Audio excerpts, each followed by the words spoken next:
මොකක්ද අපි මාතෘකාව? අපායේ තත්ත්වේ. මේ මාතෘකාව ගැන කතා කරනකොට මට නිකන් දුමාට යන කටකාව අපායේ තප්පර 1000ක් විසඳු වෙන්නේ. නේද? හැබැයි මම බොහොම පරිස්සම් වුණා. අපි මෙතන ගත කරන්නේ අපායේ තප්පර 1000ක් නෙමෙයි.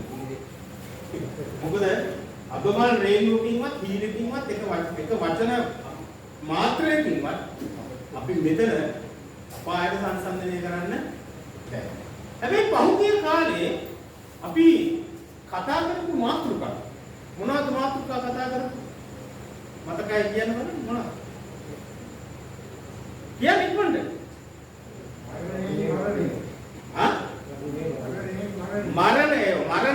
මරණය. හalleluya. ගැන කතා කරා. මරණය. ස්වාමීන් වහන්සේගේ නැවත නැගිටීම කන්නකොටගෙන අපේ මරණයට ලැබිච්ච මරණය ගැන කතා කරා.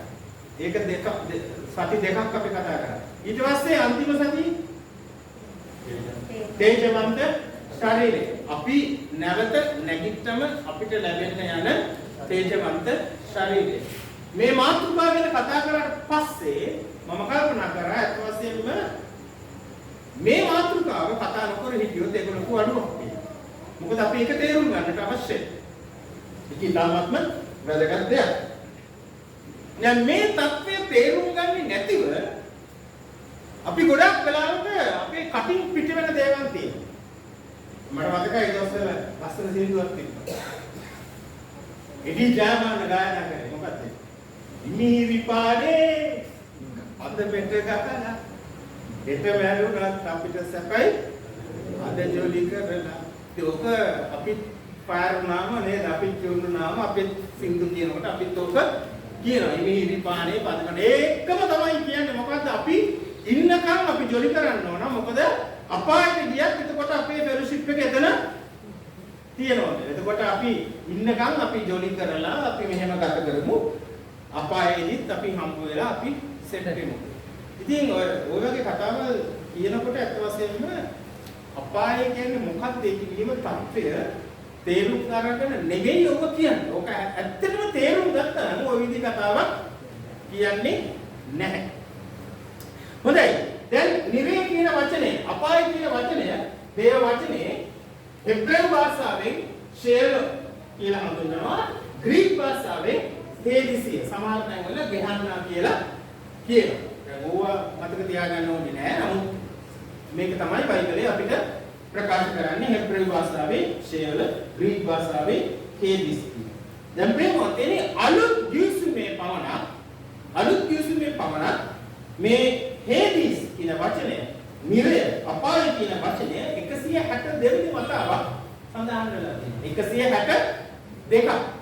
ඔය 162කින් 70 වතාවක්ම නිරය ගැන කියලා තියෙන්නේ යේසුස් වහන්සේ. 70 වතාවක්ම කියලා තියෙන්නේ යේසුස් වහන්සේ. ඒකෙන් පේනවා දැන් අපි දන්නවා පාවුල්තුමා ගොඩාක් දේව ධර්මයේ ගැන එතුමාගේ යවුම් පත්‍රවල කිව්වනේ. හැබැයි දැන් යේසුස් වහන්සේ යවුම් පත්‍ර අපිට ගොඩක් තියෙනවා. යේසුස් වහන්සේ පිළිබඳ යේසුස් වහන්සේ ප්‍රකාශ කරපු වඳන් අපිට තියෙන්නේ සුභාරංචි පොත් 4 පමණයි. ඒ සුභාරංචි පොත් 4 අපි දන්නවා ගොඩක් ඒවා රිපීට් වෙලා තියෙනවා. නැවත කියලා තියෙනවා. ඒ යේසුස් වහන්සේ මේ නිරය සම්බන්ධව 60 වතාවක් උන්වහන්සේ ප්‍රකාශ කරලා තියෙනවා. ඒ එහෙම උන්වහන්සේ ප්‍රකාශ කරලා තියෙනවා. ඇයි? මිනිසුන්ව නිරයට අරින්න නෑ. ඒ ප්‍රකාශ කරලා තියෙන්නේ මිනිසුන්ට තේරුම් ගන්නත් ඒ වගේම එක මිනිසෙන්ට තේරුම් අරගෙන දැනගෙන ඒ අනුව මිනිසෙගේ ජීවිතය හැඩගස්වන්න පරිස්සම් වෙන්න. දැන් අපායට යෑම පිළිබඳ ඉතාමත්ම පැහැදිලි පින්තූරයක් අපිට දේව වචනේ ලැබෙන්නේ ලූක්තුමාගේ සුභාරංචියේ 16 වෙනි පරිච්ඡේදය. මේක තමයි අපිට හොඳම පින්තූරයක් අපිට ලැබෙන්නේ. අපි දන්නවා මේ කතන්දරය. මම මේ කතන්දරේ සම්පූර්ණව කියන්නේ නැහැ. ධනපතියා සහ ලාසරස්ගේ කතාව. නේ? එතන අපි කියනවා ධනපතියා ලාසරස් මේ ජීවිතේ හිටියා. ධනපතියා මුදට කන්න බොන්න එතන දේව වචනේ කියන වීල වස්ත්‍රය සුදු සේද අඳගත් සමදා සැප විවාහණයෙන් කල්ය වූ ඒ ධනපතිය විය කියලා. එතකොට එයාගේ කුණු කුකුරේ අවුලගෙන කාපු එක කරා තමයි කවුද නිකන් ලාසරස්. දැන් මේ දෙන්නම මැරුණා. ඒක අනිවාර්යයි. අපිත් මැරෙනවා. ඉතින් මේ දෙන්නම මැරුණම මොකක් දුනේ? ධනපතියත් එක්තරා තත්වයකට ගියා. ලාසරස් එක්තරා තත්වයකට ගියා. ඒ ගියන් පස්සේ මොකද කියන්නේ? ඔහු හේදිසි. දැන් හේදිසි කියන්නේ මොකක්ද? අපාය. මේ බයිබලයේ තියෙන්නේ. ඔහු හේදිසියේ වද විඳින්නේ ඇස්වසවා ආග්‍රහණික ඔහුගේ තුරුල්ලේ උන් ලාසරස් දුරින් දැක. දැන් ප්‍රේමවන්තනි මේ හේදිසි කියන වචනයට සමහර අය වෙන වෙන අර්ථකථන දෙන්න උත්සාහ කරනවා. දැන් ඔරිජිනල් බයිබලයේ තියෙන්නේ හේදිස් කියන්නේ. ඒ නිසා ඒක ඔරිජිනල් පළමු පරිවර්තනයේ හේදිස් නම් තියෙන්නේ ඒක හේදිස්. අයි ඒකට වෙන වෙන අර්ථකථන දෙන්න යන එක වැරදි. දැන් පරිවර්තනය කරලා දැන් අලුත් පරිවර්තනය එනකොට තුන තියෙනවා ආත්ම භවණය කියන්නේ. දැන් ආත්ම භවණය කියන එකෙන් තමයි ආත්ම නිවාසය කියන එක හැදෙන්නේ. දැන් මේ ඔක්කොම මිනිස්සු පටන් ගත්ත දේවල් මතක තියාගන්න. මම මේ බොරු කියනවා නෙමෙයි. දැන් ආත්ම නිවාසය කියන එක ප්‍රේමවන්තනේ. ඒක කොහෙද තියෙන්නේ? අපේ යාඥා පොතේ. මෙතෝදිස්ස සිංහල යාඥා පොතේ. දෙමළ යාඥා පොතේවත් නැහැ. ආත්ම නිවාසය කියන්නේ. එතකොට සිංහල යාඥා පොතේ කොහෙද තියෙන්නේ ආත්ම නිවාසයේ බැස කියන? අපොස්තලයේ ඇදහිලි ක්‍රමේ. හරි? ඒකේ තමයි තියෙන්නේ. ඒකේ අපි අර කියවනකොට ගිරව වගේ කියවන්නේ නේ. ආත්ම නිවාසයේ බැස කියලා කියනවනේ. හැබැයි අපොස්තලයේ ඇදහිලි ක්‍රමය ඔයගොල්ලන්ට සර්ච් කරන්න පුළුවන් සර්ච් කරලා ඔරිජිනල් මුල් අපොස්තලික ඇදහිලි ක්‍රමය අරගෙන බලන්න ඒකෙවත් නෑ ආත්ම නිවාසයේ බැස කියන්නේ. ඉතින් මම පහුගිය කාලේ මම දැනුම් දීමුකුත් කරා අපේ මෙතොදිස් සභාවේ නමස්කාර කමිටුවට. ඒගොල්ලෝ තමයි මේ සිංහල යාඥා පොත හදලා තියෙන්නේ. මේ වෙනතුරු ඒකට උත්තරයක් නැහැ. ඇයි දෙමළ පරිවර්තනයවත් නැති සිංහල යාඥා පොතේ පමණක් මේ අපොස්තලික ඇදහිලි ක්‍රමේ ආත්ම නිවාසය කියන එක තියෙන්නේ. ඉතින් දේව වචනයට අනුව ඇත්ත වශයෙන්ම හේදිසියට කියන එකට ආත්ම නිවාසය කියන්නේ බෑ. හේදිස් නම් හේදිස්. එතන හේදිස් කියලා කියන්නේ පරිවර්තනය මොකක්ද අපාය නේද? ඒ නිසා ඔය පටලව ගන්න නරකයි. එතකොට ඔහු හේදිසියේ වද විඳින්නේ. ඇස් ඔසවා. ආබ්‍රහම් ඔහුගේ තුරුල්ලේ වූ ලාසරස් දුරින් දැක මොරදසා මොකද කියන්නේ කොහොමද? ආබ්‍රහම් පිළිතුරේදී මට කරුණා කොට තම ඇඟිලි තුඩු දියේ ගල්වා මාගේ දිව දෙමාන පිස ලාසරස් සෙවණු මැනව මන්ද මම මෙහි ගිනි ජාලාවේ අදහදු විදිමි. දැන් මෙතන ඔහුට ඇති වෙන තත්ත්වයක් ප්‍රකාශ කරනවා. මොකද ඒ තත්ත්වය ප්‍රසිද්ධ මෙහෙට නවර දෙන්නේ නැහැ. මට දැනගන්න right. මොකද මේ තත්ත්වය පිපාසික තත්ත්වයක්. නේ? දැන් පිපාසය නිසා තමයි කියන්නේ ලාසරස්ගේ ඇඟිලි තුඩු දියේ ගල්වා දිව දෙමාලන පිණිස. එතකොට එයා කියන්නේ මට වතුර වීදුරුවක් එවන්න කියලා. එයා කියන්නේ මට වතුර බෝතලයක් එවන්න කියලා. වතුර කොච්චරද එවන්න කියන්නේ? පිපාසය සංසිඳවන වතුර කොච්චරද එවන්න කියන්නේ? මේ ඇඟිලි තුඩු ඇඟිල්ලක් නෙමෙයි. ඇඟිලි තුඩු දියේ ගල්වා මොකටද? දිව දෙමාලන පිණිස. ප්‍රේමන්තේ ඕකෙන් හිතා ගන්න පුළුවන් ද එයාට තියෙන පිපාසයේ දරුණුකම. පිපාසයේ දරුණුකම. ඒ පිපාසයේ දරුණුකම කොච්චරද කියනවා නම් එයා කියනවා ඒ දරුණුකම මට තේරෙන්නේ මොකක් වගේද? මම මෙහි ගිනි ජාලාවක දහතුක් වෙන්නේ. ගිනි ජාලාවක දහතුක් වෙන්නේ. දැන් මොකක්ද මේ தත්ත්වය කොහෙද தත්ත්වයද මේ? ඒකසියේ தත්ත්වය. දැන් මමද කියන්නේ මේක? නෑ බයිබලයේ පැහැදිලිව ප්‍රකාශ කරනවා. දැන් මේ தත්ත්වය මොකක්ද? හේදිසියේ தත්ත්වය, අපායේ தත්ත්වය. ඉතින් අපායේ தත්ත්වය මොකක්ද? හරියට ගිනි ජාලාවක ඉන්නවා. හැබැයි ගිනි ජාලාවක ඉන්නවා වගේ දැනෙන්නේ මොකක් කරනකොට වෙනද? පිපාසය. ඒ පිපාසය කොයි වගේද? වතුර පිපාසයක් නෙමෙයි මෙතන තියෙන්නේ වෙනත් පිපාසයක්. වෙනත් පිපාසයක්. දැන් ඔය පිපාසය මොකක්ද කියලා අපි කල්පනා කරොත් අපිට මේ කතාන්දරයෙන් අපිට හිතන්න පුළුවන් හිඟන්නට නැති ඇති වෙන පිපාසය මොකක්ද? දැන් අපි ගන්න හිඟන්න ලාසර යා දෙවියන් වහන්සේත් එක්ක සම්බන්ධය තිබුණා. එතකොට එයාට සිද්ධ වුණේ මොකද්ද? අපි මරණය ගැන කතා කරනකොට අපි මැරෙනවායි කියලා කියන්නේ මොකක්ද කියලා අපි තේරුම් ගත්ත මොකද්ද? ශරීරයෙන් මේ ආත්මය ප්‍රාණය වෙන්වීම. පණ වෙන්වීම. ඒකයි කියන්නේ පණ යනවා. පණ යන්න දෙන්නේ නැතුව මිනිස්සු පණ අදිනවා. ඒ කියන්නේ පණ අදිනවා කියලා කියන්නේ ඒකයි. යන්න දෙන්න කැමති නෑ මොකද පණ දීගම ශරීරය මැරෙනවා. ඒ විතර නෙමෙයි පණක් කැමති නෑ යන්න. ඇයි පණ යන්න කැමති නැත්තේ? පණ තනි වෙනවා. හැබැයි ප්‍රාණයට ආත්මය දෙවියන් වහන්සේගේ ආත්මය එක්කලා තිබුණා නම් අපි ජීවත් වෙන්නකොට අපේ ශරීරයට අපි උදේට කන්න බොන්න දෙනවා. ධනපතියක් තිබුණා. තිබුණා විතර නෙමෙයි යාට වැඩිපුරක් තිබුණා. ඒ නිසා තමයි අර ලාසරස් ඇවිල්ලා එයාගේ කැම කූඩෙන් මේ කුණු කූඩෙන් කැම උඩගෙන ගියා. හැබැයි එයාට එහෙම කන්න බොන්න තිබුණේ නැහැ. හැබැයි යා මරුණන් පස්සේ එයාගේ ආත්මයට සැපක් ලැබෙනවා කියලා කියන්නේ මොකද්ද? එයාගේ ශරීර කූඩුවේ මේ ප්‍රාණය මම හිතනවා අයිපාරකෝ කියලා දෙනක කිව්වා මේ ශරීර කූඩුවේ ඇතුලේ මේ ප්‍රාණය තියෙනකන් එයා ආත්මික සම්බන්ධය තිබුණා. ඒ නිසා එයාගේ ආත්මය මේ ශරීර කූඩුවෙන් වෙන්වීම ආත්මයට සැපක්. එයි තවදුරටත් මේ ශරීරය දරාගෙන ඉන්න ඕනිත් නෑ. right? පස් වලට අලු වලට ශරීරය පොළොවට යනවා. දැන් ප්‍රේමවන්ත දැන් මෙතන අපිට මොකක්ද තේරෙන්නේ මේ මිනිස්යාගේ වේදනාව තියෙන්නේ පිපාසය තියෙන්නේ මොකටද පිපාසය තියෙන්නේ?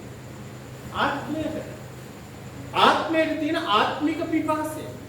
එතකොට ආත්මය පෝෂණය කරන්නේ කවුද? ආත්මය පෝෂණය කරන්නේ කවුද? දෙවියන් වහන්සේ. ආත්මය සම්බන්ධ වෙන්නේ දෙවියන් වහන්සේත් එක්ක. එතකොට දෙවියන් වහන්සේත් එක්ක නොතිබුණු සම්බන්ධය නිසා උතර තේරුම් ගන්න මේ. දෙල්ලන් නෙමෙයි මේක. හරි?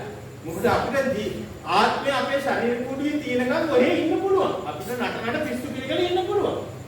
හැබැයි වෙන් වෙච්ච දවසට වෙන දවස දන්නවද ඔයගොල්ලෝ? අපි දන්නේ නැහැ. මේ ඉන්නවා මේ නැති වෙන්න පුළුවන්. වෙන් වෙච්ච දවසට ප්‍රේමවන්තයනි එහෙනම් අපිට ආත්මික සම්බන්ධය නොතිබුණොත් එහෙම අපිට දැන් කොයි වගේ තත්ත්වෙද? මේ ධනපතියගේ තත්ත්වය. එහෙනම් අපිට දින කෑ ගහලා කියන්නේ මේ අනේ එදාට නම් මිල කෑ ගහන්න එපා අනේ පාදුනාසේ අක්දාවක් තියන්න කියලා. වෙරි සෝරි. අයිත් එහෙන් මෙහාට එන්නවත් මෙහෙන් එහාට එන්නවත් අයිත් බෑ. අයිත් දාන දුන්නයි කියලා කිසි වැඩක් නැහැ. ඉතින් ඒ නිසා ප්‍රේමවන්තයනි ඒ කිසියේ වද විඳිනවා ගිනි ජාලාවක් වගේ. දැන් අපි මේක මේ වෙසක් කාලේ පව කරා විතරනේ නේ. දැන් ඔය සමහර පන්සල් වලට ගියාම අපිට මේ පින්තූරේ දකින්න මම නිතරම කියන දෙයක්. මොකද ඒ පින්තූරේ අපායේ පින්තූර. මන් දන්නේ ඇයි කියලා මේ දේව වචනේ තියෙන පින්තූර අපි පල්ලි වල ගන්න. අපේ පල්ලි වල ඔය අපායේ පින්තූරේ ගැහුවනේ නේම මිනිස්සු හැදෙනවා. හා? මේ හැබැයි අපේ පල්ලි වල පින්තූරේ ගහන්නේ නෑනේ. අර ගිනි ජාලාවක මිනිස්සු පිච්චෙනවා නර කණුව අර වටේ ඉඳගෙන ඉන්නවා මුන්ට පිච්චෙන්න දෙන්නේ නැහැ. පිච්චෙන්න දෙන්නේ ඇයි? දේ වචනේ කියනවා ඒ ගින්න නිවෙන්නේ නැහැ. කණුව මැරෙන්නේ නැහැ. ඒක සදාකාල ගින්න, ඒක සදාකාල වේදනාවක්. ඒක කොයිද කියලා තියෙන්නේ? බයිබලේ. බයිබලේ. ඒක ප්‍රේමවන්තයනි අපි මතක තියාගන්න ඕන මේක තවත් තත්ත්වයක්. අපේ ජීවිතයේ අපි මේ ජීවිත ගමන යනකොට මතක තියාගන්න මේ ජීවිත ගමන දේව වචනේ කියන අවුරුදු 70කී සවිශක්තියක් නම් අවුරුදු 80කී හැබැයි එතන ඉවර වෙනවද? නෑ. එතන ඉවර වෙන්නේ නෑ. දැන් මේ තත්ත්වය තවත් විදියකට යේසුස් වහන්සේ උන්වහන්සේගේ උපමාවකින් කියනවා. පොඩ්ඩක් දැන් අපි අද බලන්නේ තත්ත්වයන් තුනක් පියවරන් තුනක් ගැන. යේසුස් වහන්සේ මේ සම්බන්ධව කියපු දේ ඒ වගේම ඒක අන්තිමේදී එලිතරව පොතට එනකොට එලිතරව පොතේ කියන දේ අන්තිමට දෙවියන් වහන්සේ මේ පිපාසයට දීලා තියෙන විසුතුරු මොකක්ද? තේරෙනවනේ? දැන් යේසුස් වහන්සේ මේ උපමාව කිව්වා. කිරිඟි සහ තිරිඟි උපමාව. ඒ උපමාවේ කොටසයි මම ගත්තේ. ඔයගොල්ලෝ දන්නවා අය කතා කරේ. කියන ඔක්කොමයි කිරිදි එක්කොට ගින්නෙහි දවන්නේ යම්සේද යුගාන්තයේදී එසේම වන්නේ. මනුෂ්‍ය පුත්‍රයාණෝ සුවපිය දූතයන් එවනසේක. ඔහු උන්වහන්සේගේ රාජ්‍යයේ බාධා උතුරවන සියල්ලද අදුමිතුකම් කරන්නන්ද එක්කොට ගිනි උඳුනේහි හෙලන්නෝ. එහිදී වැළකීමද ධම්මික කෑමද වන්නේ. එකල නැහැමි අය තම පියාණන් වහන්සේගේ රාජ්‍යයේ සූර්යමෙන් ගබනන්නෝය. සවන් නැත්තෝ සවන් දෙපා. මේ වචනේ හරියට සවන් නැත්තෝ සවන් දෙපා කියන්නේ ආනනම් අහන්න නැත්නම් ඉතින් තේන දෙයියටි කීප එක තමයි මේ කියන්නේ. දැන් මෙතන ප්‍රේමවන්තේ මොකද්ද? ගිනි උඳුනේ හෙලන්නෝය. කාරා ඉස්සෙල්ල වගේම තමයි. තව කට්ටිය සූර්යමෙන් දේවයන් වහන්සේගේ රාජ්‍යයේ බබලෙන්නෝය. යුගාන්තයේදී දැන් යුගාන්තයේදී අපි දැක්කා පළවෙනි කොරින්ති 15 වෙනි පරිච්ඡේදයේ අපි පහුගිය කාලේ කියවුව මොකද යේසුස් වහන්සේ තේජස්වියෙන් උන්වහන්සේ වඩින කල අපිට තේජවන්ත ශරීරය දුන්නට පස්සේ මොකද කරන්නේ? දෙවි පියාණන් වහන්සේට මුළු රාජ්‍යයම බාර දෙන්න. එතකොට ප්‍රේමවන්තේනි එතනදී දෙවියන් වහන්සේ අපිට විනිශ්චය දෙනවා. දැන් යුගාන්තයට එන්න ඉස්සෙල්ලම අපි මැරිච්ච ගමන් අපේ ආත්මයට මේ හේදිසියේ తත්වය අත්දකින්න ලැබෙනවද නැද්ද? ඒ తත්වය අත්දකින්න අපි මැරිලා යුගාන්තය වෙනකන් ඉන්න ඕනද? නෑ. ධනපතියා තාම යුගාන්තය වෙනකන් ඉඳලා නෑනේ. දේව වචනේ කියනවා දැන් ධනපතියා හේදිසියේ දුක් විඳිනවා. ඇයි එයාගේ ආත්මය ශරීරේ වෙන් වෙලා දැන් ආත්මය දුක් විඳිනවා. හැබැයි එයාට අන්තිම විනිශ්චය ලැබිලා ගිනි වෙලට වෙරළද නෑ. හැබැයි එතකන් එයා දුක් විඳිනවා. මතක තියාගන්න ප්‍රේමවන්තේ. ඒක අන්තිමේදී වෙන දෙයක්වත් නෙමෙයි. අපේ මේ ශරීර කෝඩුවේ මේ ආත්මය එළියට ගිය ගමන්ම අපිට ඒ තත්ත්වය ලැබෙනවා. එක්කෝ අතන නැත්තම් මෙතන. ඒක මතක තියාගන්න. දැන් ඒ වගේම එකක් තමයි යේසුස් වහන්සේ මෙතන කිරිදි සහ උපමායු පිටතර තවදුරටත් මේ தත්ත්වය දැන් මෙතන මොකක්ද කියන්නේ? ගිනි උදුනේ හෙලන්නේ. එහිදී මොකක්ද මේක? වැළපීම. ඊගාවට දක්මිති කෑම. වැළපීම දක්මිති කෑම. ඊගාවට කියනවා මේ පළක් නැති 16ක් පිටත කොහෙද? අන්ධකාරය. එතකොට වැළපීම දක්මිති කෑම අන්ධකාරය. එහිදී වැළපීමත් දක්මිති කෑමත් වන්නේ ඇයි? ඒකෙන් අපිට තේරෙන ප්‍රේමවන්තයනි මේ තත්ත්වයේ තියෙන වහනානකකම්. මම අයිත් ඔයගොල්ලෝගෙන් අහන්න. මොකක්ද මේ තත්ත්වය? දැන් මෙතන අපි මතේ 25:41 පදයට දුවොත් කියන ඔක්කොම ඒ විතර උන්වහන්සේ වම් පසේ සිටිනාට කතාව. දැන් මෙතන මේ අර බැටළුවන් සහ එළුවන් වෙන් කරනවා වගේ උන්වහන්සේ වෙන් කරලා කියනවා මොකක්ද? සාපලද්දෙනි මා වෙතින් ඉවත් වී අන්න බලන්න මොකක්ද කියන්නේ? මා වෙතින් ඉවත් වී යක්ෂයාටද ඔහුගේ දූතයන්ටද සූදානම් කර තිබෙන සදාතන ගින්නට යන්න. දැන් ප්‍රේමවන්තයනි මේ తත්වය ඒ කිව්වේ දෙවියන් වහන්සේගෙන් වෙන් වෙලා මේ ආත්මයට මේ මහ භයානක පිපාසය ඇති වෙන తත්වය ඉස්සලාම ඇති කරගත්තේ කවුද? ලුසිෆර්. සාතන්. එතකොට එයාගේ සේනාවට මේක අයිති. එතකොට ප්‍රේමවන්තයනි දෙවියන් වහන්සේ අපෙන් බලාපොරොත්තු වෙන්නේ එයාගේ සේනාවක් යන්නද? නෑ. දෙවියන් වහන්සේ දේව ජනතාවගෙන් බලාපොරොත්තු වෙන්නේ දේව රාජ්‍යයේ සිටීම. දෙවියන් වහන්සේගේ සේනාවේ සිටීම. දැන් මෙතන කියන්නේ මොකද්ද? පැහැදිලිව කියනවා මා වෙතින් ඉවත් වී යක්ෂයාට ඔහුගේ දූතයන්ට සූදානම් කර තියෙන මොකද්ද? දැන් මේ තවත් එකක්. අන්ධකාරය, ඒ වගේම දක්මිති කෑම, මේ ඔක්කොමත් එක තව එකක් මොකක්ද මෙතන කියන්නේ? ඒක සදාකාලිකයි. ඒක සදාකාලිකයි. ඒක සදාකාලික තත්ත්වයක්. හොඳයි. දැන් මම ප්‍රශ්නයක් අහනවා. ප්‍රේමවන්තයනි මේ නිරේට යෑම හොඳට අහුම්කම් දෙන්න. ආගෙන දෙන්නේ. මේ නිරේට යෑම, මේ අපායට යෑම කවුද තීරණය කරලා තියෙන්නේ? එහෙම තීරණය කරලා විපාක දෙන්නේ කවුද? කවුද ඒක තීරණය කරලා තියෙන්නේ? දෙවියන් වහන්සේ. දෙවියන් වහන්සේ තමයි ඒ තීරණය අදලා තියෙන්නේ. දැන් දෙවියන් වහන්සේ තීරණය අදලා තියෙන්නේ ඉස්සෙල්ලාම හැදුවේ කාටද? යක්ෂයාට සහ යක්ෂයාගේ සේනාවට. හරිද? හරිද? දැන් මතක තියාගන්න මම මේ අපාය ගැනනේ කතා කරන්නේ. හරිද? දැන් ඕගොල්ලෝගේ කිට්ටුවට යක්ෂයා එනවා වැඩි. හරි? මොකද ඌට කරන්න පුළුවන් හොඳම දේ තමයි ඕගොල්ලෝගේ අවධානය කඩා ගන්න එක මේ වෙලාවේ. මතක තියාගන්න. ඒක හුඟක් වෙලාවට සිද්ධ වෙනවා. ඇයි? මම මේ කතා කරන්නේ බාහනක දෙයක්. ඕක වැඩියෙන්ම පහර ගහන්නේ මට. හරිද? ඊගාවට මාව නවත්තන්න බැරි නම් අහගෙන ඉන්න අයව ඕකෙන් කොහොමද කඩා ගන්න බලන්න. මේ නිරයට යෑම තීරණය කරන්නේ කවුද? දෙවියන් වහන්සේ. හොඳයි ඊගාවට මම අහන්නම්. කවුද ඒක තෝරාගන්නේ? අපි. දෙවියන් වහන්සේ තීරණය කරාට අපි තමයි තෝරගන්නේ. දැන් ඒක හරියට මෙන්න මේ වගේ.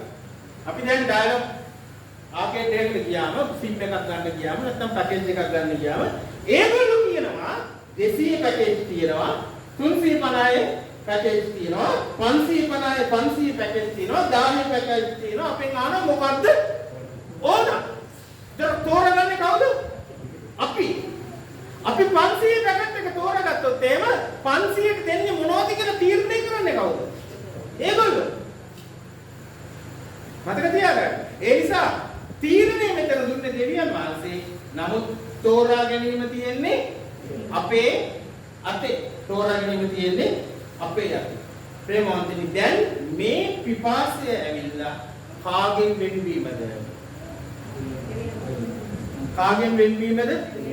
දෙවියන් වහන්සේගෙන් වෙන්වීම. එතකොට මේ පිපාසය දැන් අපිට අපි දැන් ජීවත් වෙන්න ඔක්කොම අය දෙවියන් වහන්සේත් එක්ක ඉන්න අයද? නැහැ. දෙවියන් වහන්සේගෙන් වෙන් වෙච්ච අය ඉන්නවද? ඉන්නවා. ඒගොල්ලන්ට මේ අපායේ තත්ත්වය දැන් දැනෙනවද? නැහැ. ඇයි දැනෙන්නේ නැත්තේ? ශරීර කූඩුවේ ඉන්නකම්. ශරීර කූඩුවේ ඇතුලේ ඉන්නකම් ඕක දැනෙන්නේ නැහැ. මතක තියාගන්න. මැරෙනවා කියලා කියන්නේ පළවෙනි මරණය අපිට අත්මින් තියෙන පළවෙනි මරණය මොකද්ද? මේ ආත්මය ශරීර කූඩුවේ වෙන්නේ. එතකොට වෙන් වෙච්ච දවසට තමයි ශරීර කූඩුවේ සහනය නැති වෙන්නේ. හරි? ඉතින් ඒ නිසා අපි මතක තියාගන්න ඕන ප්‍රේමවන්තනි මේ தත්ත්වය කියලා කියන්නේ මේ පිපාසය, මේ තිබහව, මේ පිපාසය කාගෙන් වෙන්වීම නිසා ඇති වෙන පිපාසයක්ද? දෙවියන් වහන්සේගෙන් වෙන්වීම නිසා ඇතිවන පිපාසය. ප්‍රේමවන්තනි දැන් මම තව ප්‍රශ්නයක් අහන්න. යේසුස් වහන්සේ දෙවියන් වහන්සේගෙන් වෙන් වුණු අවස්ථාවක් තිබුණාද? තිබුණා? ඇත්තද? මිනිස්යාගේ පාපය කරන කොටගෙන දෙවියන් වහන්සේ යේසුස් වහන්සේගේ වෙන් වුච්ච බව අපිට ඔප්පු වෙන්නේ කොහෙන්ද දේව වචනේ? මාගේ දෙවියනි මාගේ දෙවියනි ඔබ මා අත්හැරියේ මක් නිසාද? දැන් මේ කුරුසිය කීවෙනි වචනේද? කීවෙනි වචනේද? මෙතන ඉන්නවා දේශකයෝ. කීවෙනි වචනේද? ඒක හතරවෙනි වචනය. පස්වෙනි වචනේ මොකක්ද? මට පිපාසය. මට පිපාසය. අපි කවදාවත් අහලා තියෙනවද මට පිපාසය කියන එක දේශනා කරනකොට යේසුස් වහන්සේට ඇතුනේ මෙන්න මේ පිපාසය කියලා කවුරුත් කියනවා.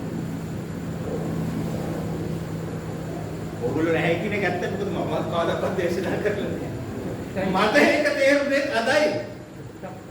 ප්‍රේමවන්තයනි. යේසුස් වහන්සේට ඇතුනේ මේ පිපාසය. ඒ නිසා තමයි ඒක පස්වෙනි වචනේට ඇවිල්ලා තියෙන. හතරවෙනි වචනේ මොකද්ද? දෙවියනි ඔබ මා අත්හැරියේ මක් නිසාද? ඇත්තටම දෙවියන් වහන්සේ යේසුස් වහන්සේව අත්හැරියද? අත්හැරියා. ඇයි අත්හැරෙන්නේ සිද්ධ වුනේ? අපේ පාපය උන්වහන්සේ තුළ තිබිච්ච නිසා. එතකොට දෙවියන් වහන්සේගෙන් යේසුස් වහන්සේ වෙන් වුණා නම් ඒ වෙලාවේ ප්‍රේමවන්තයනි දැන් යේසුස් වහන්සේගේ ආත්මය දෙන්න ඔන්න මෙන්න. ඒ වෙලාවේ යේසුස් වහන්සේ මේ తත්වය අත්දැක්කා. ඒක අත්දැකලා තමයි අන්තිමේදී යේසුස් වහන්සේ කිව්වේ මාගේ ආත්මය නුඹට බාර දෙන්න. ඊට පස්සේ යේසුස් වහන්සේ කොහාටද ගියේ? උන්වහන්සේ වර්ගනේ ගියේ. ස්වර්ගයට අපායට. අපායට. ප්‍රේමවන්තයනි මතක තියාගන්න යේසුස් වහන්සේ මේ අත්දැකීම ලැබුවා. නිකන් හිතන්න එපා යේසුස් වහන්සේට දුක ආවේ මේ ඇන ගහනකොට විතරයි. නෑ මේ අත්දැකීමත් යේසුස් වහන්සේ ලැබුවා. උන්වහන්සේ මට පිපාසයි. මට පිපාසයි. තාරු වෙනුවෙන් ඒක ලැබුවේ. අප වෙනුවෙන් අප නිසා යේසුස් වහන්සේ අත්දැකීම ලබන්න සිද්ධ වුණා. දැන් ප්‍රේමවන්තයනි අපි බලන්න තියෙන්නේ අපි අසරණ වෙලා නැහැ. හලෙලූයා. උන්වහන්සේ අපව අසරණ කරලා නැහැ. අපිට දැන් බලන්න තියෙන්නේ එහෙමනම් අපිට ඇති වෙන්න තියෙන වරප්‍රසාදය මොකද්ද? ආශිර්වාදය මොකක්ද? දෙවිගාඩ බැලුවොත් මතේ 5 වෙනි පරිච්ඡේදයේ කියනවා 6 වෙනි පදේ මොකද්ද? ධර්මිෂ්ඨකමට සාපිපාසා ඇත්තෝ වාග්යවන්තයෝ. ඔහු තෘප්තිමත් වන්නෝ. දැන් මෙතන මොකද්ද කියන්නේ? ධර්මිෂ්ඨකමට. ධර්මිෂ්ඨකම කියලා කියන්නේ මොකක්ද? righteousness, right relationship කාත් එක්කද? දෙවියන් වහන්සේත් එක්ක. දැන් මතක තියාගන්න මේකත් මේ අලුත් පරිවර්තන වල වෙනස් කරලා තියෙනවා. මේකත් අලුත් පරිවර්තන වෙනස් කරනවා. නමුත් පරණ ඔරිජිනල් පරිවර්තන වල එන්නේ ධර්මිෂ්ඨකම. ධර්මිෂ්ඨකමට මොකක්ද කියන්නේ? සාපිපාසා වෙන ඒවට නෙමෙයි වතුර නෙමෙයි. නෑ. එතකොට අපේ පිපාසය දැන් ඇති වෙලා තියෙන්නේ මොකකටද? ධර්මිෂ්ඨකමට. ධර්මිෂ්ඨකම කියන්නේ මොකද්ද? දෙවියන් වහන්සේත් එක්ක හරි සම්බන්ධතාවය ඇති කරගන්න. වෙන කාත් එක්කවත් නෙමෙයි. කාත් එක්කද? දෙවියන් වහන්සේත් එක්ක. ඒ සම්බන්ධතාවය ඇති කරගන්න මොකද්ද තියෙන්නේ? පිපාසය තියෙනවා නම් අපිට ඒ පිපාසය තියෙනවා නම් දේව වචනේ මොකද්ද කියන්නේ? ඇත්තෝ වාග්යවන්තයෝ. ඔහු තෘප්තිමත් වන්නෝ. ඇයි මෙහෙම කියන්නේ? ප්‍රේමවන්තනි මේකේ විරුද්ධ පැත්ත තමයි අනිත් එක පිපාසය. මොන පිපාසයද? ආත්මයේ පිපාසය. දෙවියන් වහන්සේත් එක්ක ඇති වෙන්න තියෙන පිපාසය. ධර්මිෂ්ඨකමට ඒ පිපාසය. ඒ පිපාසය තුල අපි හිටියොත් එහෙම මොකද්ද වෙන්නේ? අපි ඉන්නේ අර බහනක තත්ත්වේ. නමුත් ධර්මිෂ්ඨකමට ප්‍රේමවන්තනි අපේ පිපාසයක් තියෙනවා නම් අපි වාක්‍යවන්තයෝ කියලා කියනවා. හලෙලූයා. ඇයි? ඒ පිපාසය අපිට තියෙනවා නම් දෙවියන් වහන්සේත් එක්ක සම්බන්ධ වෙන්න. දැන් බලන්න යන්නේ ප්‍රේමවන්තයනි දෙවියන් වහන්සේ අපිට සූදානම් කරලා තියෙන්නේ කොහොමද මාර්ගය? මේක හොඳට බලන්න ප්‍රේමවන්ත. මේක හොඳට තේරුම් ගන්න. දැන් සමහර ස්ත්‍රී කතන්දරය ඔයගොල්ලෝ දන්නවනේ. නේද? සමහර ස්ත්‍රී යේසුස් වහන්සේ යනකොට යේසුස් වහන්සේ සමාරිය නැවතුණා. ලිඳගාව නැවතුණා. ලිඳගාව නැවතුණාම එතනට ආව සමහර ස්ත්‍රියක්. ඒතර සමහර ස්ත්‍රී කියන්නේ අන්‍ය ජාතික ස්ත්‍රියක්. ඒතර යේසුස් වහන්සේ එතන හිටියා. ඒතර යේසුස් වහන්සේ වතුර ටිකක් ඉල්ලුවා. ඒතර යේසුස් වහන්සේ වතුර ටිකක් ඉල්ලුවාම එතන ඇතුළත දෙබස වල දන්නවනේ නේද? හරි? ඊගාවට මොකද වෙන්නේ? එතන අන්තිමට 14 වෙනි පදයට වෙනකොට කියන ඔක්කොමයි කියවන්නේ. එහෙ මා දෙන වතුර බොන කවට කෙනෙකුට වුවත් කිසි කලක පිපාසය නැති නොවන්නේ. දැන් ප්‍රේමවන්තනි බලන්න යේසුස් වහන්සේ නියම පොයින්ට් එකට කතා කරන්නේ මේ ස්ත්‍රියත් එක්ක. මේ ස්ත්‍රියත් එක්ක නියම පොයින්ට් එකට කතා කරන්නේ. ඉස්සෙල්ලාම කොහොමද නුඹ පව්කාරයෙක් කියලා? නෑ. හරි පොයින්ට් එකට යේසුස් වහන්සේ කතා කරලා කියනවා මා දෙන වතුර බොන කවර කෙනෙකුට වත් කිසි කලක පිපාසය නැති නොවන්නේ. මා ඔවුන්ට දෙන වතුර මොකද්ද? සදාතන ජීවනයයි. දැන් ඔබට තේරෙනවා ප්‍රේමවන්තනි යේසුස් වහන්සේ මිනිස්යන්ට දෙන්න යන්නේ මොකක්ද කියලා? මොකක්ද දෙන්නේ යන්නේ? අර පිපාසයට වතුර. හලෙලූයා. අර ධනපතියා ඉල්ලපු වතුර බින්දුව. එයා ඉන්නේ බින්දුවයි. එක බින්දුවක් මගේ දිව ළඟ තියන්න කියලා. දැන් යේසුස් වහන්සේ මේ ස්ත්‍රියට ඔෆර් කරන්නේ මොකද්ද? දෙන්න යන්නේ මොකද්ද? ඒ වතුර. ඒ පිපාසයේ සංසිඳවන්න යන්නේ. මා ඔහුට දෙන වතුර සදාතන ජීවනයයි පිණිස. මොකද්ද? ඔහු තුල දිය උල්පතක් වන්නේ. ඔහු තුල දිය උල්පතක් වන්නේ. හලෙලූයා. මොකද්ද දිය උල්පතක් කියලා කියන්නේ ප්‍රේමවන්තයෝ? ඒක යටින් එන්නේ. ඒක අප තුලින් ඒක නිපද වෙන දෙයක්. හලෙලූයා. ඒක මේ උඩින් වැగిරෙන දෙයක් නෙමෙයි. අන්න ඒ නිසා තමයි ප්‍රේමවන්තයන් අපිට කියන්නේ නිතරම ශුද්ධාත්මයෙන් පූර්ණ වෙන්න. ශුද්ධාත්මයෙන් පූර්ණ වෙනවා කියලා කියන්නේ අපි හුඟක් වෙලාවට ශුද්ධාත්මයෙන් පූර්ණ වෙන්න කියලා අපි කෑ ගහනවා. ස්වාමීනි අපෝ පුරවන්න ස්වාමීනි අපෝ පුරවන්න ස්වාමීනි හැමදාම කෑ ගහනවා. නේ මම නිතරම කියන්නේ අපි ওই විදිහට හැමදාම කෑ ගහනකොට ස්වාමීනි මාව පුරවන්න කියනකොට උන්වහන්සේ මෙහි ඉඳලා කෑ ගහලා කියනකොට කොහෙද වීඩියෝ බලන් ඉන්නේ මම මෙහෙ. එයි උන්වහන්සේ කොහෙද ඉන්නේ? උන්වහන්සේ අප තුල ඉන්නේ. ඒ නිසා අපිව මේ පුරවන එක ප්‍රේමවන්තයන් උඩින්ද පිටින්ද යටින්ද තියෙන්නේ. උල්පත තියෙන්නේ දිය ලිඳ ඇතුලේ අඩි. කවදාකවත් ඔබට දැකලා තියෙනවද මේ ලිංග ඉදුරේ කියලා උඩින් වතුර පුරවන? නෑ. ඒ පිස්සු වැඩ කරන්නේ නෑනේ නේ. ඒ නිසා අපිත් ඔය පිස්සු වැඩ කරන්නේ නරකයි. මේ හැමදාම සුද්ධාත්මයන් වහන්සේ එන්න ස්වාමීනි කියලා කෑ ගහන්න යන්න ඕනේ නේ. ඇයි ඒ? උන්වහන්සේ ඉන්නේ කොහෙද? මා තුලයි උන්වහන්සේ ඉන්නේ. දැන් ප්‍රශ්නේ තියෙන්නේ මා තුල උන්වහන්සේ ඉන්නවා කියලා දන්නේ නැත්තම් ඒක තේරෙන්නේ නැත්තම් තමයි හැමදාම කෑ ගහන්නේ. දැන් මොකද මෙතන කියන්නේ? මා ඔහුට දෙන වතුර සදාතන ජීවනයේ පිණිස ඔහු තුල දිය උල්පතක් වන්නේ. දැන් මේ තාම අපි ඉන්නේ මේ යේසුස් වහන්සේ කියපු දේවල්. යේසුස් වහන්සේ ඔබවයි මාවයි සූදානම් කරපු හැටි. මේ දෙයට මොන දෙයටද? පිපාසය සංසිඳවන්න. හලෙලූයා. ප්‍රේමවන්තනි ඕක තමයි සමහරවිට අපි මේ අර සම්ප්‍රදාන කූලව ගැලවීම ලබන්න කී හැම දේශනා කරනවා. දැන් ඕක ඇති වෙලා තියෙන්නේ දැන් ඕක තේරෙන්නේ නැහැ මොකද්ද මේ කියන්නේ කියලා. නමුත් ප්‍රේමවන්තනි මොකද්ද ඔය කියන්නේ? පිපාසය සංසිඳවා ගන්න. මොකද පිපාසය සංසිඳව ගත්තේ නැත්නම් අපි යන්නේ කොහටද? අපායට. නිරේට.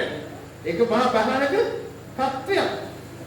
එහෙනම් ප්‍රේමවන්තනි අපිට මිදෙන්න තියෙන්නේ මේ භයානක පිපාසය. තේරෙනවද? අපිට මිදෙන්න තියෙන්නේ මේ භයානක පිපාසය.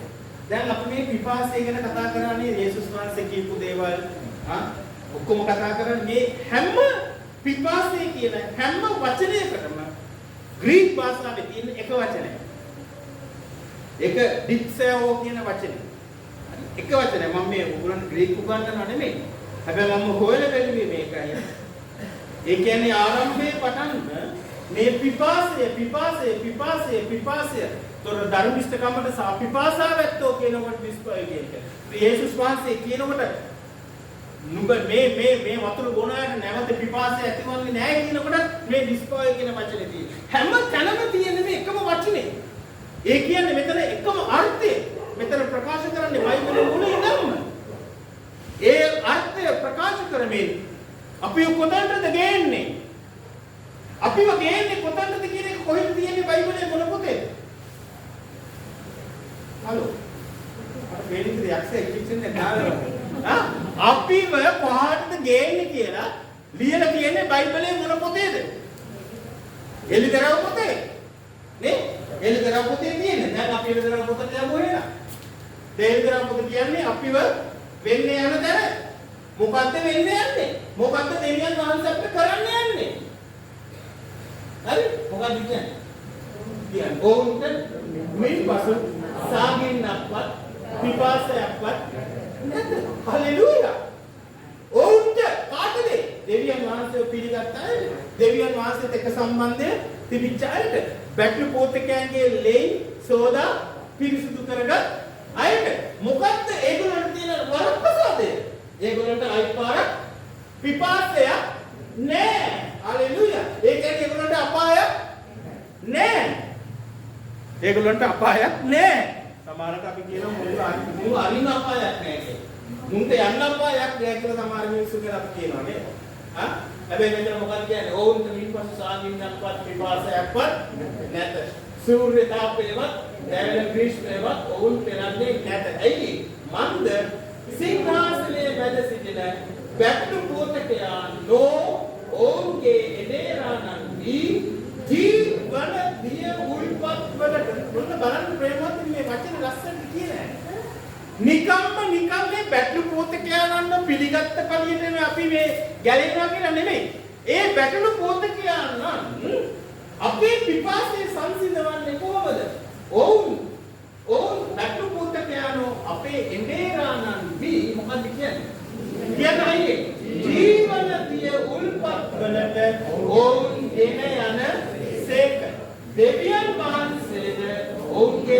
වලින් සියලු කඳුළු විසඳමන සේක. හලෙලුයා. ගාමු අපුඩිය ස්වාමීන් වහන්සේ.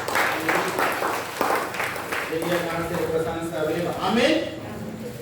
ඒක පළවෙනි දවසේ. ඊගාවට එළිදරව් පොතේ 21 වෙනි පරිච්ඡේදය. ප්‍රේමන්තේ එළිදරව් පොතේ අන්තිම වෙනකොට අන්තිම කියලා කියන්නේ දැන් අපිට අන්තිමට ලැබෙන ජයග්‍රහණයනේ. අන්තිම වෙනකොට ප්‍රේමන්තේදී ඕක තමයි කියන්නේ. ඊගාව මොකද කියන්නේ? එළිදරව් 21 6. උන්වහන්සේ මට කතා කොට ඒවා ඉෂ්ට වී ඇත. මම අල්ෆා සහ ඔමේගා. ඒ කියන්නේ මම ආරම්භයත් අවසානයත්. උන්වහන්සේ ආරම්භයේදී අපිට දුන්න අනුග්‍රහය අපිට අවසානයේ අනිවාර්යයෙන්ම ලැබෙනවා. මම අල්ෆා සහ ඔමේගාය. ආරම්භය සහ අවසානය. දැන් මොකද කියන්නේ? පිපාසය ඇත්තාට මම ජීවන දිය උල්පතේ නොමිලේ මොන්නට දෙන්නේ. හලෙලුයා. ඇයි මෙහෙම කියන්නේ? මෙහෙම කියන්නේ තු කිව්වන හොඳයි. මම ඔවුන් ස්වර්ගයෙන් තබා ගන්න නෙවෙයි. දැන් අපි ඔක්කොම දන්නන්නේ ස්වර්ගයට යන්නනේ. මම ඔවුන් ස්වර්ගයේ තබා ගන්න නෙමෙයි. එහෙම කියනවා නේ? මොකද්ද මේ අන්තිමට කියන්නේ? මේ එළිදරව් මිස්ත්‍රික කියන ප්‍රේමාන්තනේ එළිදරව් පොතේ අන්තිම පරිච්ඡේදයේ ඉස්සෙල්ලා පරිච්ඡේදේ. පිපාසය ඇත්තාට මොකද්ද කියන්නේ? මම ජීවන දිය උල්පතෙන් නොමිලේ බොන්නට දෙන්නේ. හලෙලුයා. දැන් මම අයිස්තානවා. ඔය උල්පත කොහෙද දෙවියන් වහන්සේ ස්ථාපිත කරලා තියෙන්නේ? අපි තුලමයි. ස්වාමීන් වහන්සේට ප්‍රශංසාව. දැන් මේ අපි ඉන්නේ එළිදරව් 21 එළිදරව් පොතේ අන්තිම පරිච්ඡේදයේ කීවෙනි පරිච්ඡේදයද? 22. 22. ඒ 22 අන්තිම පදය. ඊට පස්සේ තියෙනවා 18 18 මේ තියෙනවා. ඒකේ තියෙන්නේ මේ පොතේ කවුරු හරි අහක් කරනවා නම් එකතු කරනවා නම් එයාට විපාක ලැබෙනවා කියලා පොඩි හැඳින්වීමක් විතරයි. හැබැයි කතන්දරේ ඉවර වෙන්නේ කොහෙන්ද ඉවර වෙන්නේ? 22 17. මගේ බයිබලෙත් නේද? කතන්දරේ ඉවර වෙන්නේ 22 17. කොහොමද කතන්දරේ ඉවර වෙන්නේ? ආත්මයන් වහන්සේද මොකද? මනාලියද එන්න කීයේද? කාටද කතා කරන්නේ මනාලිය? කවුද මනාලිය? කවුද මනාලිය? අපි. ඊගාට මොකද කියන්නේ? අසන්නෝද එන්නයි කියත්වා. මොකටද? මොකටද? ටැගි දෙන්නද? මොකක්ද දෙන්නේ? පිපාසය ඇත්තෝ එක්වා කැමති කෙනෙක් ජීවන පෑන් නොමිලේ ගනිත්වා. ප්‍රේමවන්තනි මේ කතාන්තරේ අන්තිම කොටස. හලෙලුයා. එතකොට දෙවියන් වහන්සේ අන්තිමටම මනුෂ්‍යයට මොකද්ද කරන්නේ? අර පිපාසයෙන් බේරගන්න. ඒ කියන්නේ කොහෙන්ද බේරගන්නේ? අපායෙන් බේරගන්න. හලෙලුයා. හලෙලුයා. ස්වාමීන් වහන්සේ ප්‍රශංසා. අවසානයේ ප්‍රේමවන්තනි නොමි දෙවියන් වහන්සේව පිළිගත් අයට ඒ සම්බන්ධතාවයේ පවත්වාගෙන ගිය අයට ස්වාමීන් වහන්සේ අන්තිමේදී මේ දේ අපිට සූදානම් කරලා. හලෙලුයා. ගාමෝ කුඩස් අන්න ඒ නිසා තමයි යේසුස් වහන්සේ එළිදරව් පටන් ගන්නකොටම කිව්වේ. දැන් මේ අන්තිමේදී පටන් ගන්නකොටම කිව්වා පළවෙනි පරිච්ඡේදයේ 18 වෙනි පදේ මොකද කිව්වේ? මම මැරුණෙමි. බලව මම ජීවත්ව සිටිමි. ඊගාට මොකද කිව්වේ? මරණයද පාතාලයද. දැන් ඔය පාතාලය කියන එක ඔරිජිනල් පොතේ තියෙන්නේ හේදිස්. හේදිස් කියන්නේ. එතකොට මරණයද පාතාලයද. අපි මරණය ගැන කතා කරා දැන් සති දෙකකට ඉස්සෙල්ලා. දැන් මෙතන කතා කරන්නේ මොකක්ද? අපාය. පාතාලයද අපායද යතුරු කාගාවද? යේසුස් වහන්සේ ගාව. හලෙලුයා. ස්වාමීන් වහන්සේ. අන්න ඒකයි මම කිව්වේ ප්‍රේමවන්තයනි. අපායට හරින්න පුළුවන් කාටද? දෙවියන් වහන්සේට පමණයි. හැබැයි ඒක තියෙන්නේ තෝරා ගැනීම කාටද? තෝරා ගැනීම තියෙන්නේ කාටද? අපිට. අපි හරි දේ තෝරගත්තොත් දෙවියන් වහන්සේ ඒ සදාතනික දේ දෙන්න උන්වහන්සේ බලාපොරොත්තු වෙනවා. ඒක උන්වහන්සේ ලෑස්ති කරලා ඉවරයි. ආමේන්. ඉමිරිපානේ පදකට දාලා හෙට මරුණා අපිට සැපයි අද යොලි කරලා. එහෙමද? එහෙමද? මම දන්නේ කියලා මම දන්නේ නැති කමට එඩී ජයමාන්න ඔක ඉස්සර සින්දු කියනකොට මම මියුසික් උත් දීලා තියෙනවා මනුස්සයා. අර 1970 ගණන් වල එඩී ජයමාන්නට රුක්මනි දේවියයි ඔය සින්දු කියනකොට මම මියුසික් උත් දීලා තියෙනවා. හැබැයි අද එහෙම මලුන්ගෙන් නැගෙන්න එඩී ජයමාන්න ආවොත් එහෙම මට මියුසික් දීපන් කියලා. මම දන්නවා මිනිහට දෙන්නේ මොකක්ද කියලා. ප්‍රේමවන්තයි. අද හුඟක් වෙලාවට අපි නොදන්න කමෙන් අපි දන්නේ අපි කොහටද යන්නේ. හැබැයි ස්වාමීන් වහන්සේ දේව වචනේ පැහැදිලිවම අපිට දෙන්න යන දේ අපිට ලැබෙන්න යුතු දේ දෙවියන් වහන්සේ දෙන්නේ. හalleluya. අපි ආශා කරනවා.